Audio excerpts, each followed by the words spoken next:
business has grown into merchandising, and we were just talking about his app, the Upin and Ipin app a little earlier on. Next, we have Nilamsari from PT Baba Rafi.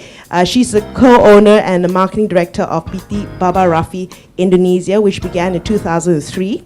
To date, Baba Rafi is known for his, they're known for his Turkish kebabs, 1,200 outlets in Indonesia, Malaysia, the Philippines, China, and Sri Lanka, with outlets planned in Netherlands, Singapore, and Brunei.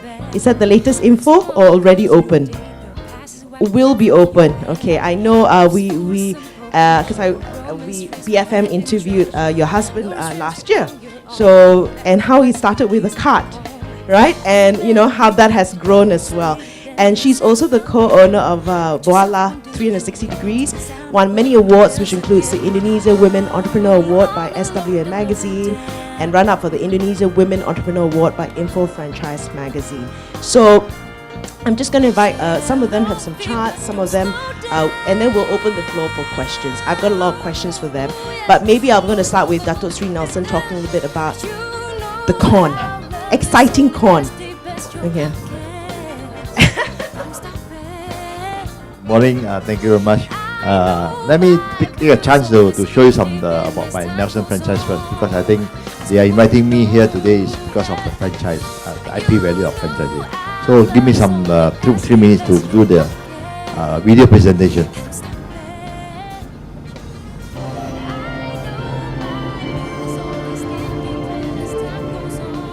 Love corn? So do we.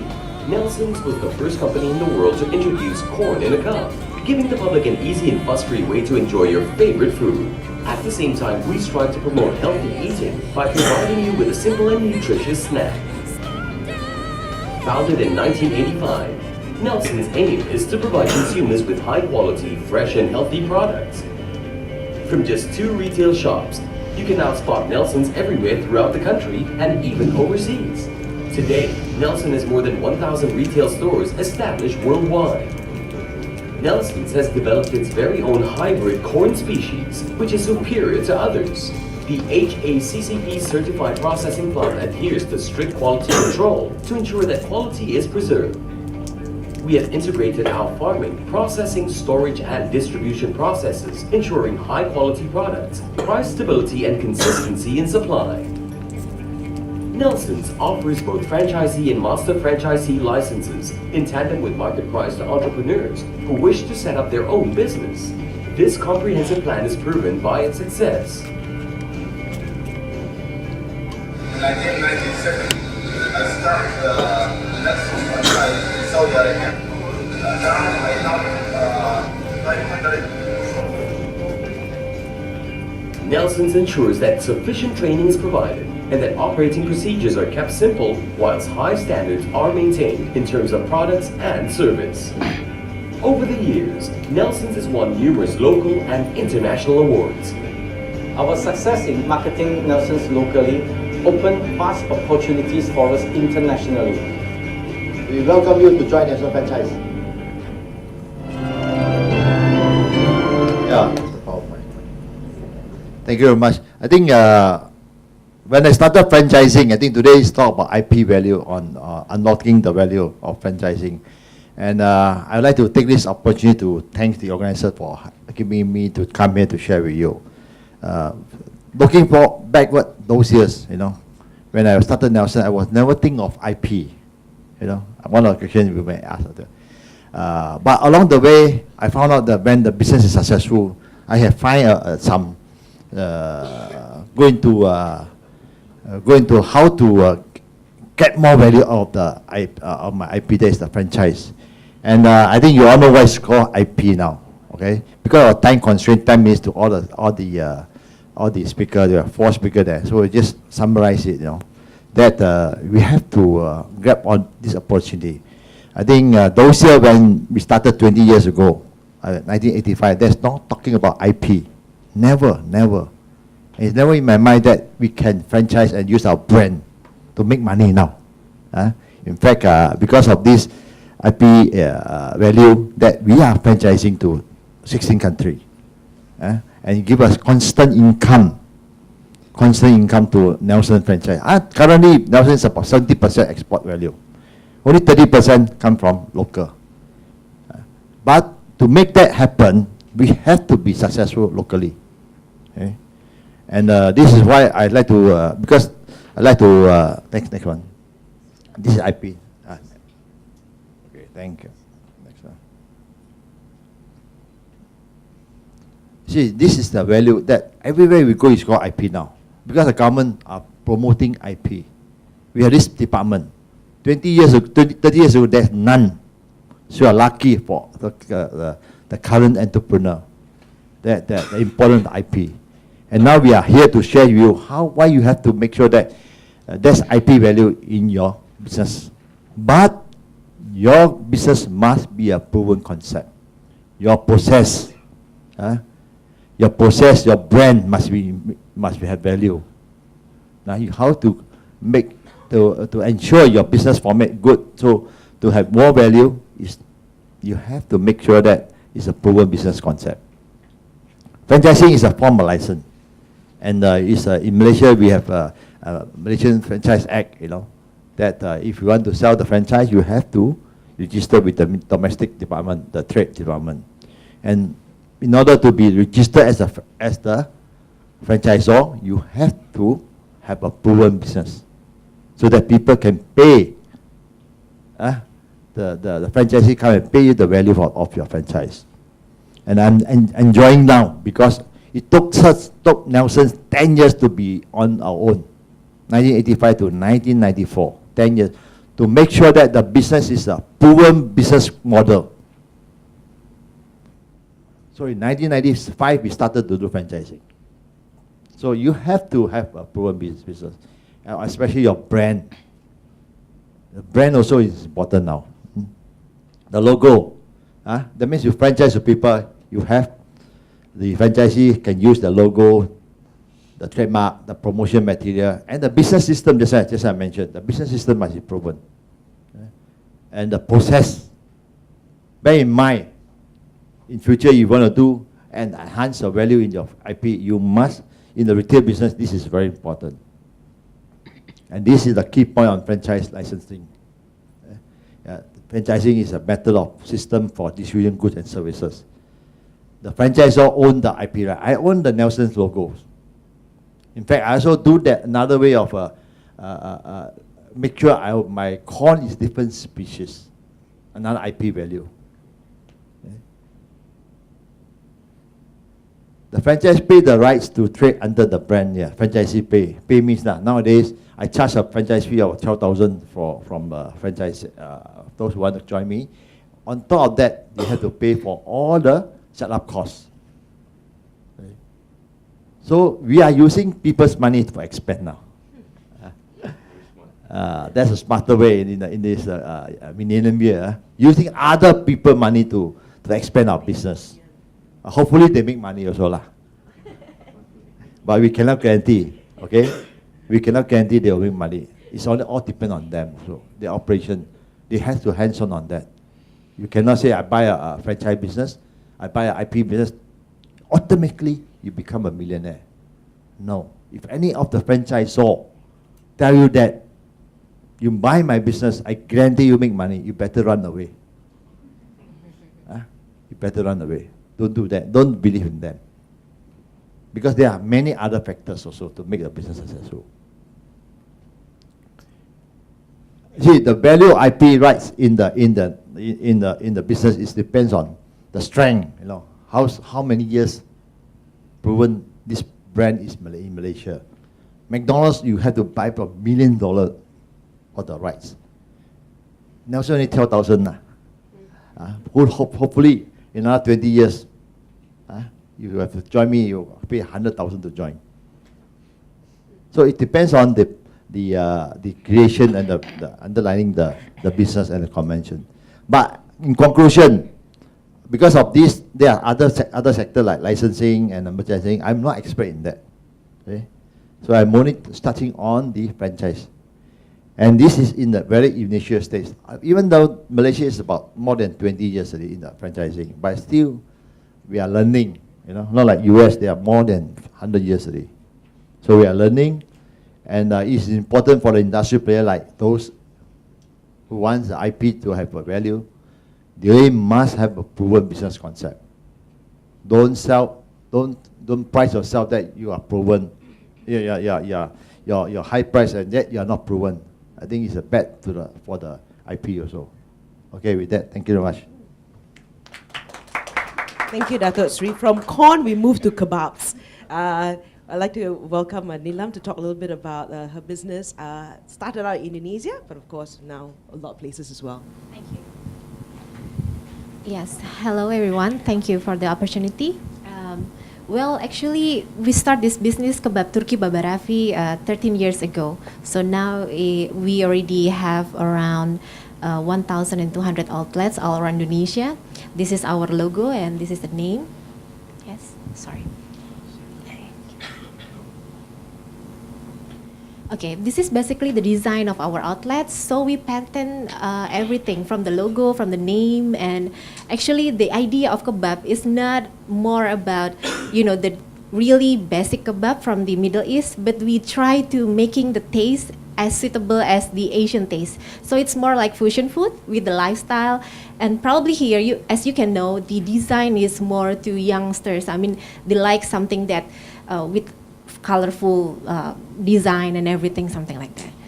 And this also the latest design of Momyrafi. Probably right now, people are not starting to like again the design of very colorful people, but now people are start to change into retro and also pop art culture. So now we change a bit our design to this kind of model. And this also the things that we've done in Indonesia. We have outdoors. We start humbly beginning from the outdoor pushcart outlet, but now probably in Malaysia we do it more into indoor because the regulation are different from with Indonesia. Indonesia we start this business with the class of B and C, but probably in Malaysia with a bit having a different strategy, more into B segmentation. And this is one of our latest design. Probably if you eat kebab in every outlets, you can they just wrap up with regular paper. But this one we have the design of pull up kebab. So it's like a very comfy way to eat kebab, and it's become our trademark. Like this one. So the kebab is inside. Actually, you pull up the like a paper, something like that, and then the kebab will go out. And we already in 8 countries right now. We have in Malaysia, we have around 27 outlets. In Indonesia, we have around 1,200 outlets. But also in Philippines, we have around 14 outlets, and we planning to go to Netherlands and some other countries. This one is one of our outlets in Malaysia, in Philippines, and also in China.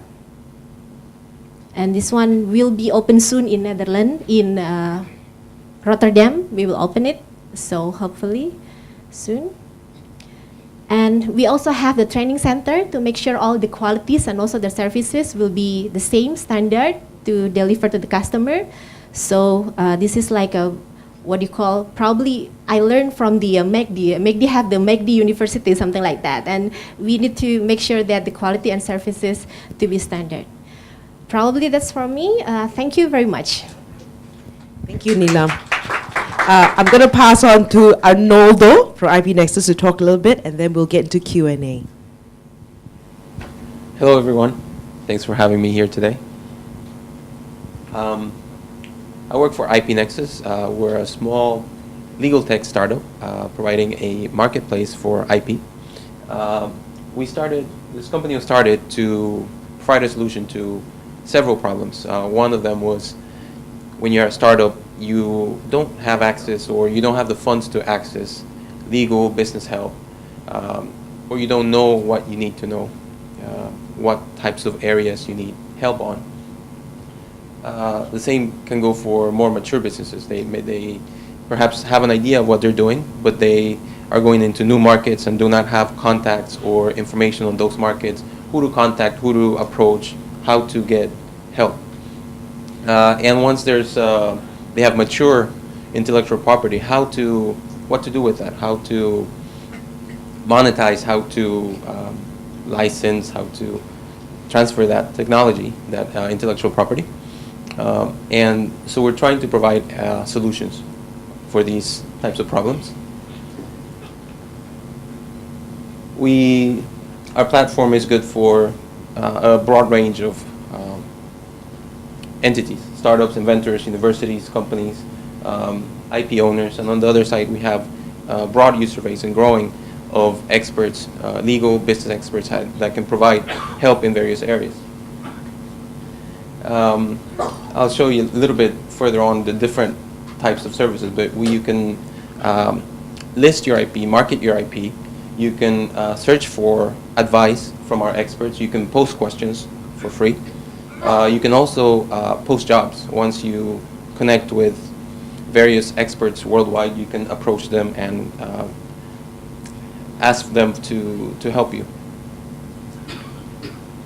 And you can also, as a startup, you can showcase your enterprise and feature it and connect with these experts and also get help. We have, in terms of the information, we have an Ask an Expert section where we're connecting our expert users with anyone that comes into the platform and wants to ask questions. You can ask help on any. Right now we're concentrating most of our user base is IP lawyers. Most of our membership in the expert membership is IP lawyers, but we're also expanding into other areas that are needed for running a business. So you can post questions for free. You can get answers. You can start a communication with different experts. Our IP exchange is the main feature of our marketplace. We host right now over 90,000 discrete pieces of IP from private and also from government agencies and from universities. Our services marketplace, as I mentioned, our users or anyone can come in and connect with our members and ask for help. Our expert directory, you can sometimes, when you're going abroad, outside of your markets, you do not know who's good in what area. You're trying to find out, normally through informal contacts. Where can I find a lawyer for employment in Dubai, for example? Here you can find that information. In a few weeks, we'll go live with our newest feature, which is the startups listing. We'll be featuring startups from all over the world, helping to promote them, helping to connect them with experts and with funding and with information to help them grow and become stronger. Right now we have partnerships with many institutions. For instance, with the United Nations, with WIPO, we're the only partner that's working with WIPO on 3 levels. We work closely with Stanford Law School. Right now we're promoting an upcoming IP seminar that they will be having in August. And this is, when you come into our webpage, this is what you will see at the beginning. I think this is the end of my presentation. And looking forward to Q&A. Thank you, Arnoldo. I'm going to just get the chairs down. Okay. Actually, just very quickly, Arnoldo, with that startup page, are these just your clients? IP Nexus, this is open to anybody? Open anyone? Okay. All right, so they just have to go and be featured there as well. Interesting. So, okay, I'm going to open the floor for questions. There's a mic here, or if you've got a loud voice, anybody? Okay, I know we're going to get started. A bit of prompting, bit of starting. Okay. In the early days, I think, like in the case of Dato Sri, we were talking about how you only realized probably later on the power of the brand and all that. So did you have anyone to work with in terms of getting it IP'd and all that, or that was a process of discovery in the last 30 years? Yeah. Yeah, thank you. I think those years, as you say, the initial stage of 30 years ago, I think there was no one we can fall to because that time, we also try to make our business survive only, rather than how to look forward, plan for the 30 years later until today. But along the way, I think it's all because of the experience we have involved hands-on into the business. We look around, we found out that there are a lot of people who came forward to when I was doing the business, they came forward and offered the assistance, Right. That once you saw our business is really flourishing, a lot of customers came to our shop, and also because of my networking, where I have a lot of people who come forward and say, hey, why can't you think of make your logo better, not initially my logo was Nelson's Connection, so it's very long. But then one of my classmates, one of the schoolmates was advertising came and said, you should put into a shorter form, where you can remember, and also your color scheme. So all this coming because of when people see your business are doing well, and then they want to come and assist you. And this is why I say, it's never came to my mind at the time was going to have to spend money on doing this type of identity. The time was make sure that the business can make money. Once the business is proven successful and you have the budget, then you spend some money to go and improve on it. And that's what I did later part. That's after about 10 years. Before that, just our own operation, our chain store operation. We never think of franchise to other people. Never think that this logo, this Nelson logo can add value where I can collect royalties. It's only a little part when I have seen the success of this operation that I go out and attend overseas conferences and read some books on the franchising, and that's how it come across. Burhanuddin, so you know in Asia we are known to be great copycats, right? We love to do bags, and of course Upin Ipin, you've got all your merchandising as well, and you have your shop, right? How do you handle infringement of all these things when it comes to merchandising? Because we do make them, and in this case imitation may not be the greatest form of flattery. Assalamualaikum. Very good morning. Most of the people know that I'm not from the animation industry. Before. I was in oil and gas. When I get into this by chance, it's just for when people ask why you do this business, is it for fun? But if you look at the current scenario with the improvement of internet infrastructure, so everything are based on perception. You can make that leader look bad by bombarding you with all the things, or you can make that business collapse. Even Nelson, they can make collapse. If you can see yesterday, they say giant this Islamic halal being pulled on the chicken. That kind of thing can wipe out. These are all perception. The young people go to Starbucks, order coffee, they can pay 12 ringgit. But if they go to UPIP restaurant and I charge 12 ringgit, the next day on my Facebook, a lot say, it's rubbish, too expensive, all that. It's all perception. So that's how it is. And then when we started doing this game changer, last time when we started doing animation, when we do the economics, the first thing you ask, how much the local TV pay? Like RTM, TV3, how much? And then you calculate what's the cost, can you sustain it? But nowadays, the TV station is no longer the master. They are just a tool to promote your product. The real money comes from the internet. And if I tell you my income on Upin Ipin from YouTube is reaching 100,000 USD a month, you don't believe it. But it keep on going up. And only last 3 weeks, I was asked to go to Singapore to meet the global content manager from US to discuss how to push it forward, because our revenue is very big from US. And they asked me, how come? I also don't know. They are asking me to dub it into Spanish and Portuguese. so that we can capture the Latin America and Brazil. That's the thing. So when you talk about piracy, when we started, people are so worried about piracy. But I told them, we are blessed doing this business in the land of pirates. You make the pirates promote your product because you don't have money to make it famous.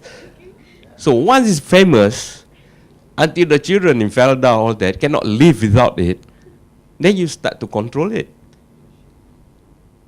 Then you do all the other things to make your brand high. So when we just started last time, most of the other company, when people want to use your IP, you said, this is my price for the licensing, for the royalties or that. They say, it's too expensive, we normally pay this much. But all these companies, they don't have the capability to hold on their product. They say, okay, take it. But for us, we say, you don't want, it's okay. Even when we negotiate with the TV station, this is my price.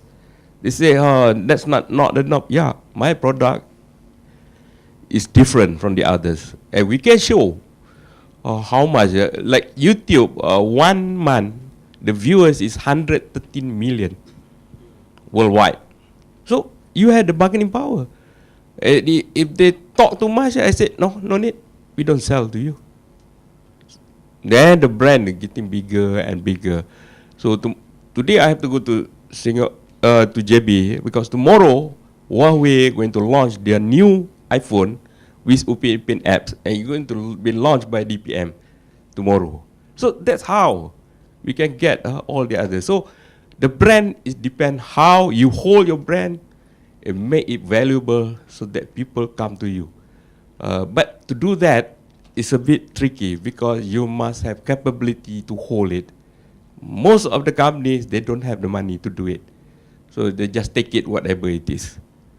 So you have to play all this kind of check and balance. But we use pirate to make it popular because I don't have money to do that. Thank you. Yeah, they are my marketing team. But in Indonesia, it's a bit difficult because over there, the way they interpret the copyright law is right to copy. So until now, I don't do any real business, retail, in Indonesia. But we are talking with her husband, Baba Rafi, going to carry our brand, Upin Ipin restaurant, all that. Inshallah, probably 2-3 weeks, we are going to finalize the deal with Baba Rafi so that they carry our brand over there. Because I told her husband, I'm not going to do the business in Indonesia. You do. We build a brand. You heard it here Okay. in this very room. Arnold, I probably want to find out, like, at what stage should a company, a startup, come up to you and say, we need to look at IP? At what stage is it? Is there an ideal time? Right from the beginning. Well, sometimes people don't. Many times, startups especially don't know what they do not know, so they may not be thinking along these lines. So if they are aware, it's important to start thinking about IP from the very beginning. For example, one of the key worries for startups is funding. In order to get funding, you have to meet certain minimum requirements. You should register your business. You need to have a registered trademark normally, and if possible, at least a provisional patent registration. And so, and of course, it depends by industry. Some industries you really need to pay more attention to that. Some you can wait, but ideally from the very beginning, you should be thinking along these lines. What industries can wait? What industries? Well, it depends. For example, if you're, it wouldn't be for a startup, but for example, in pharma, you really need to protect your patents from the very beginning, if you're gonna, because you need to get your R&D costs back, and it's a long process. Normally, it takes 11 years to get a patent in pharma, and then you have a 20-year period, so you have only 8 or 9 years to make money on that monopoly. Whereas in the car industry, maybe 3 to 5 years to get a patent, and then you have 15 years. So, and in these smaller businesses like mobile apps or internet businesses, you ideally want to register your source code and get protection that you would be, as soon as you write source code, for example, you have a copyright on it. So you don't actually need to take any steps. You can stop there, but that's a very weak type of protection. So you might want to think about taking further steps. The only problem, if you're in the United States, that type of protection is recognized. In Japan and in Southeast Asia, I'm not sure if that's the case. So you might, depending on what market you are and what jurisdiction, you need to consult experts who can help you and try to get help from the very beginning and advice. Are you guys expensive? Well, we're actually not providing that advice. We're connecting people. And on a platform you can come and get. Okay, there you go. Free advice. Okay, Nilam, the first entry of Baba Rafi into Malaysia didn't work. And of course, you tried again and now you've succeeded. What was different second time round? Well, probably at that time we have a very big dream to go abroad. I mean, open outlets in Malaysia or other countries. Well, at that time, probably we're not even ready yet with the team and also with the support system and everything. But at the time, also the partner actually is not on the same vision with us at the time. But we keep pushing and pushing and pushing. We learn something from there, definitely. And then when it fails, we just realize, okay, we need to develop more on the management and the system and everything. And then the second round, we have this partner. He's a very young person right now. He's becoming our master franchise. And he has the same energy with us, has the same vision. And definitely we learned a lot from our past experience. Like probably in Malaysia, as you know, the MFA have the regulation at the first 2 years, you cannot sub-franchise the franchise Momyrafi to the sub-franchisee. But, and then we have decisions, okay, we need to open at the first number on 6 outlet first. And then we really try to making it works, and then how to making it really booming and happening, and then the customer likes it. And then after that, we start to sub-franchise. And also the taste. We thought that at the first time, Indonesia and Malaysia, we have almost the similar taste, right? But and then we learned Malaysia likes something more, what do you call it? It's a bit sweet. If spicy, hot, I think it's the same. Indonesia, sometimes it's even, like more spicy. But and then we put also the curry taste and those kind of thing. We learn, and we took class to some of the consultant and everything. And then here we are right now. We start with 1 outlet to 6 outlet, and right now, alhamdulillah, we already opened around 27 outlet. Yes. I'm going to open the floor for questions now. Anyone? I know you all have questions. It just takes one to start, and then after that, Anyone? Shy. Okay. So would you, for what about you, for Dato Sri, in terms of the corn as well? So there's a lot of customization in all the countries you're in? Yes. In fact, before we enter into the other country, we always do the first round of recce, Right. Go and find out what is their condition there first before we really go and venture out. But normally is where they have a potential. When there's potential, come to visit our outlets, then we'll follow up with visiting them to find out, and then we work together with the local franchisee to try to accommodate to the taste part of the local there.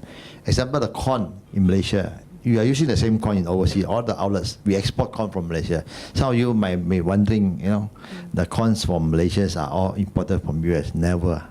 Nelson's corn never import anything. It's all planted and is in Malaysia, in Perak, and also in KK. So the corn is a very unique species, and I can tell you that we are planting the best corn in the world. Okay? I'm proud to say that, because I also went out to search for alternative in case we cannot support our franchisee, you know, because that's a responsibility as a franchisor. They have invested in our business. We cannot have no supply for them. So we also went into overseas sourcing, but unfortunately, after 20 years, I don't think so. They are able to do that.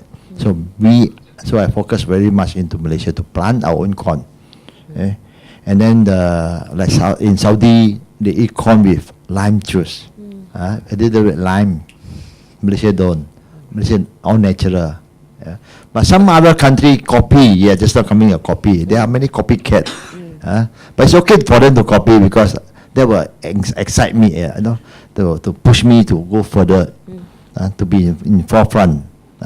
Because they can be copied, but they cannot copy my brain, our ideas, you know. Physically, they can do that. They can buy corn from other people, but we go one step early, in front by investing into our corn processing plant, investing into our own farming, and then investing into planting our own species of corn, so that no other people have that kind of same quality and same standard as our business. And there's a uniqueness of the business, the business format. That's why we can ask for a franchise fee from the franchisee. If we are not different, they say, why should I pay you the IP value? The IP value, the concept, also very unique. So we are also improving a lot on the concept, you know, the process, to ensure that the corn and the whole business format is different from other people. Copy is always there. It's always there. Don't worry about that. If they copy, if someone copy your business, that show your business is making a promising. Okay. Burhanuddin, you know, you and Upin and Ipin is so popular around the world. And when I look at it, it's so Malaysian. And it has that appeal. Why do you think that it has such a universal appeal for something that's so proudly Malaysian? But what are we able to, you know, penetrate through? When we started, everybody advises the biggest market for animation is basically Europe and America. So the government agency who pushed for this animation in Malaysia is basically MDAC. So of course you have a lot of experts over there to advise you. Whenever you do business, a lot of people will advise you. But you feel nobody bother to talk to you. So bear in mind that. So they advise, in order for you to penetrate this market, you must produce a global product, a global animation, a global appeal animation. But you ask them, what is the global animation? What is a global image you want to portray? Nobody can answer. So they thought, in your story, there must be bear, because the American and the European, they all did. And then, rupa mak saleh sikit, like the European, all that. But I told them, my animator, most of them come from Kelantan, Kedah. They had never been outside Malaysia. And animation is about little detail. So if you want to make an animation for that country, all this little detail, scratching your face, all that, this boy never knew that. They based on YouTube. So you can't produce all this little detail to catch there. And then, when you try to do that, what it mean? You are selling imitation goods. You make a product for Europe, try to be a European product or American product, and you try to sell there. It's an imitation good. So imitation good cannot go very far. So I told them, in order for you to be successful, hit your own country first, like Mr. Nelson said.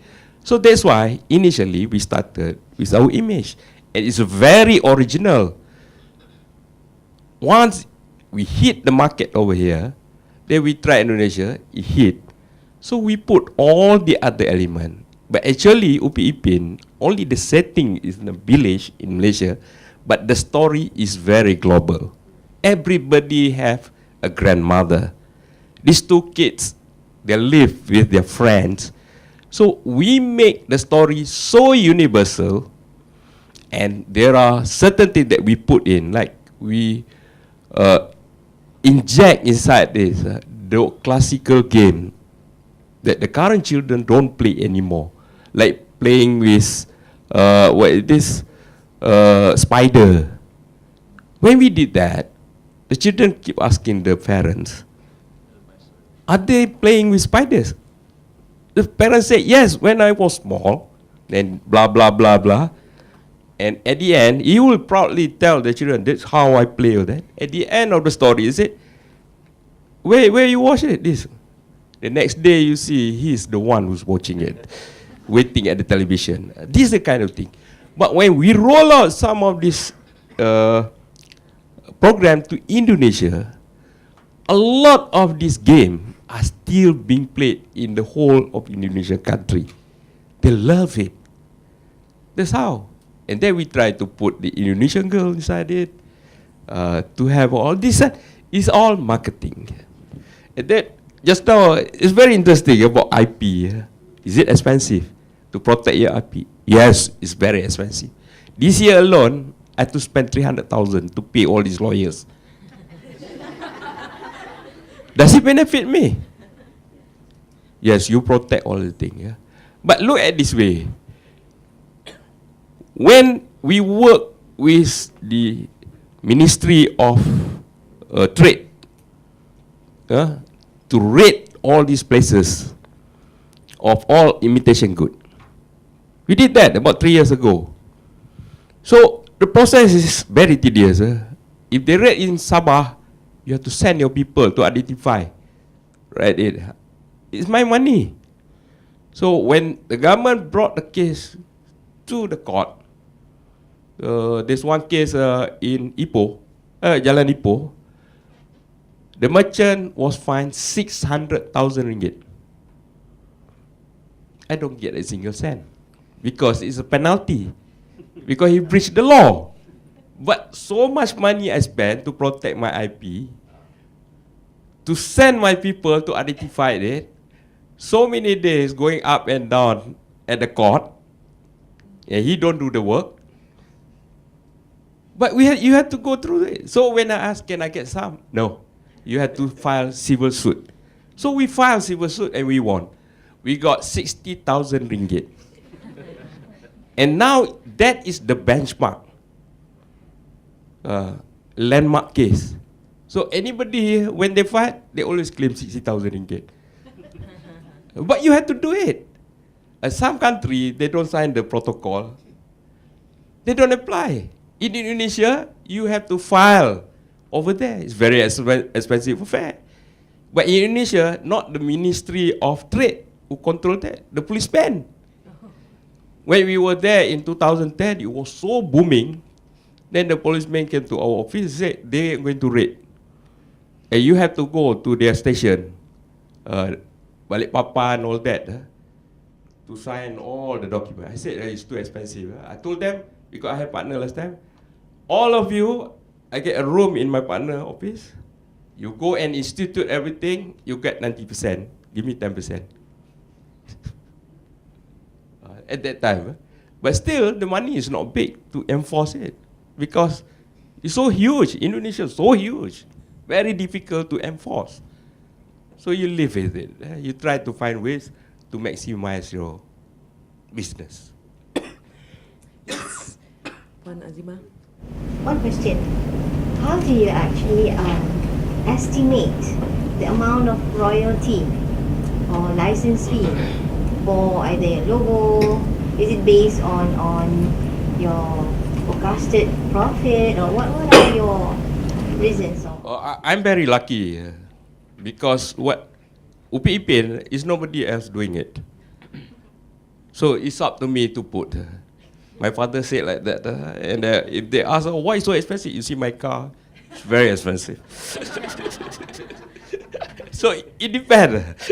You show your Ferrari, you show your Maserati, I say, my car very expensive. So your license is also very expensive. But you must know, the company that you are dealing, how much you yourself estimate how much they will get benefit from using your logo. Then from there you negotiate. You tell your term. That's how you negotiate. If you listen to say, they say they don't make money. If you don't make money, don't do business with us. Go ahead. That's the way. Sometimes you have to be stuck up to get your value. To know your worth anyway. Yeah. Right, we've got about 5 minutes, so if you have any questions. Yes, Mazima. One more question. At the point when you find that you need some financial assistance and whatnot, has it ever come across your mind that you may want to find out the value of your product or your business? And did you ever try out to go for the IP evaluation? Yeah, I think we have done IP evaluation with my PO. Actually, I don't need any money. I can sustain my business. I can grow my business using my own fund. At the moment, I don't take any with this banking facilities, all that. So we grow as we grow. But the thing, we were invited by my PO to evaluate as a test case for others. So they engage a consultant from UK. It's everything paid by my PO. But the implementation, when I got the report, I feel like I want to throw in the rubbish. The quality of the report is not there, because they are using some of the data from internet, all that. Whereas they have communicated with us, they should ask furthermore what info they want. But when we check, all the data are obsolete. So they want to evaluate that. And then with this data, with your evaluation, you want to go to the bank. I said, it's no use for me, throw it away. Okay? Someone else had a question? Still very shy.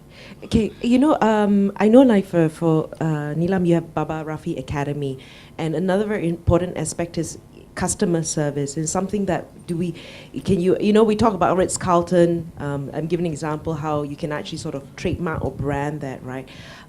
What do you all do? And also with Dato Sri, what do you all do as well? Maybe Nilam, you can take this first. Yes, probably in the Momyrafi case, the hardest thing to manage is about the standard in service industry. That's why we managed to have the Momyrafi Academy. Definitely, it's like a school for the operators to be on the job training first, and then on the class training. And we have to make sure that the operators that come out already fulfill the standards. But we also need to maintain on the process, because somehow in Momyrafi, the food, and we also learn from the Dato Nelson as well. He's also one of my mentor. At the first time when we developed this business, we also learn a lot from you, definitely. The process of cooking the food, actually, Momyrafi, the meat and also the tortilla and also the sauce, actually it's frozen.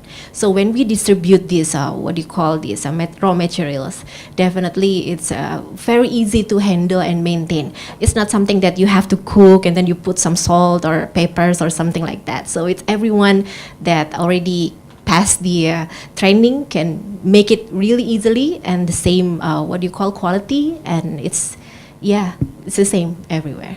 So that's not only about the training, but also about the product and also about the support system. We have the QC things and also the team to manage and also promoting. Right now we have almost like an agency, EO, to promote and doing the marketing on the internet, because like Pak Burhan said, definitely right now the marketing, the most effective way is definitely through internet. Like in our packaging, we have something like slang words or something like that. It's the most happening probably in Indonesia is like the cool words that people will always do, and then we put over there, and then people like, oh my God, Momyrafi put this kind of words over here, or probably it could be like a quotes or something like that, and then they taking pictures and then they loading into Instagram or Facebook or some other social media, and definitely our rates becomes up again, and definitely it's a free marketing for us. I think like for in this case in Malaysia, that was because Indonesia don't have a labor shortage. We do, and that's always the part. Yes, I think customer service is the most important part to add value to the brand, and then from that also you whether your IP value has gone up or come down. I think customer service is always the biggest headache of the Malaysian retail industry, because we are all shortage of manpower. We are not really in a very challenging situation now in training. So that's why we always encourage our member, especially the retail industry. I come from the Malaysian Retailer Chain Association. We encourage our member to make sure they have a regular training on the customer service to our staff. But most of the time we are all complaints that we cannot retain good staff because of the shortage of these personnel in this retail industry. But however, we have to emphasize on that. It's constantly because we are serving customer. If a customer you do not get a good service, you will damage your brand, and ultimately your IP value will go down also. So it's no choice. We have continue to provide consistent and continue customer service to train our manpower, and this is a very important part of the whole ecosystem. Rather than you have a good brand, but then your other are not taken care of. The final touch point.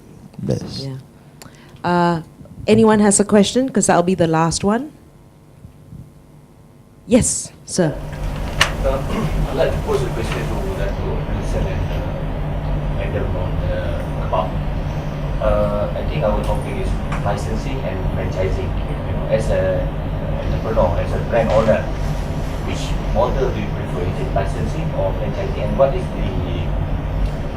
this preference of your would-be franchisee or licensee?